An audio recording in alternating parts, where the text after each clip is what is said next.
O governo do Rio Grande do Norte confirmou a fuga de 56 presos da penitenciária de Alcaçuz, a maior do estado. Esse grupo fugiu desde a rebelião, que deixou 26 mortos no dia 14.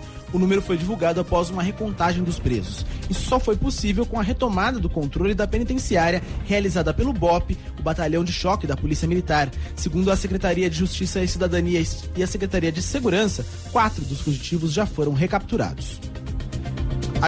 Isso mesmo, Tiago, uma manifestação que saiu agora bastante dura, em que o Ministério da Justiça rebate as críticas dos conselheiros do ministro Alexandre de Moraes, que pediram demissão. Em meio a essa crise penitenciária, o presidente e mais 6 integrantes do Conselho Nacional de Política Criminal e Penitenciária pediram para deixar o cargo e apresentaram uma carta de renúncia, acusando o governo de desprezar a opinião do Conselho.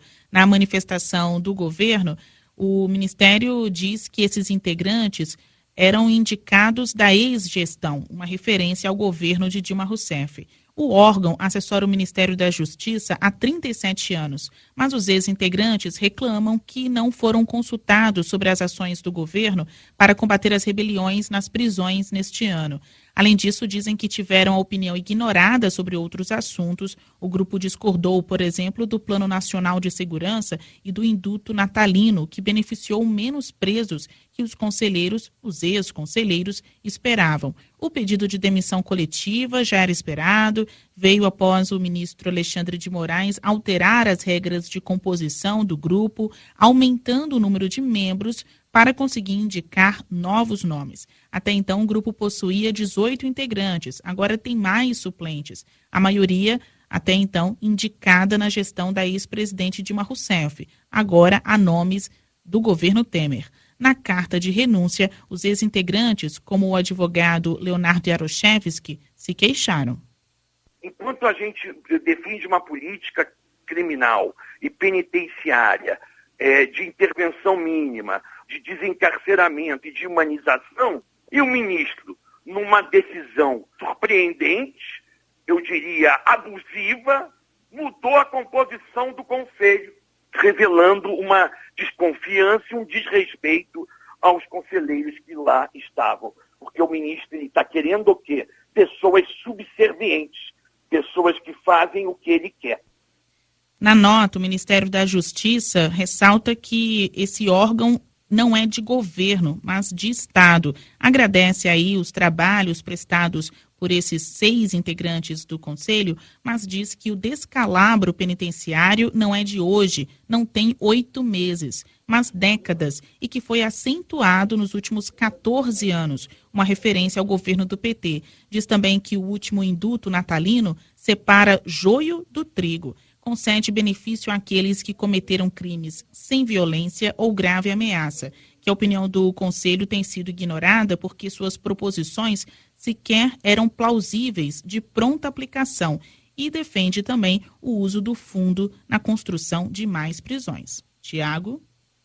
Bom, o que ficou claro aí então é que por o Ministério da Justiça a saída aconteceu porque eram indicados da ex-gestão, mas não deixaram aí muito claro se essas críticas de fato podem ter algum fundo de verdade. Isso não foi repudiado claramente nessa nota do Ministério da Justiça, Basília?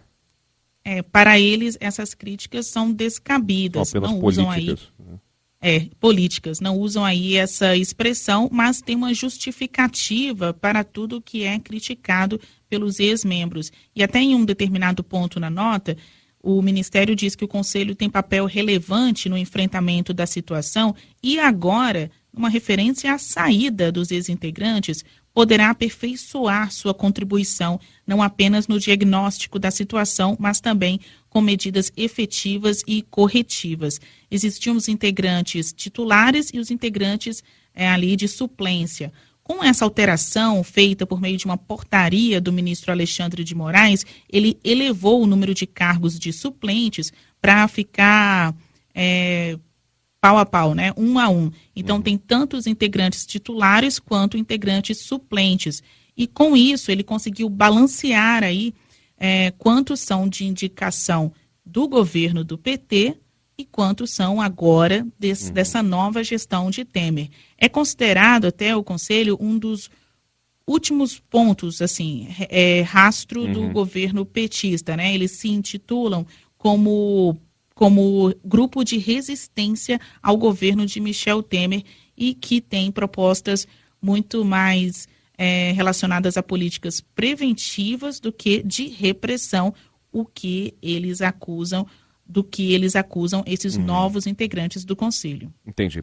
Muito obrigado, Basília Rodrigues. Até mais, 5 horas e 45 minutos agora.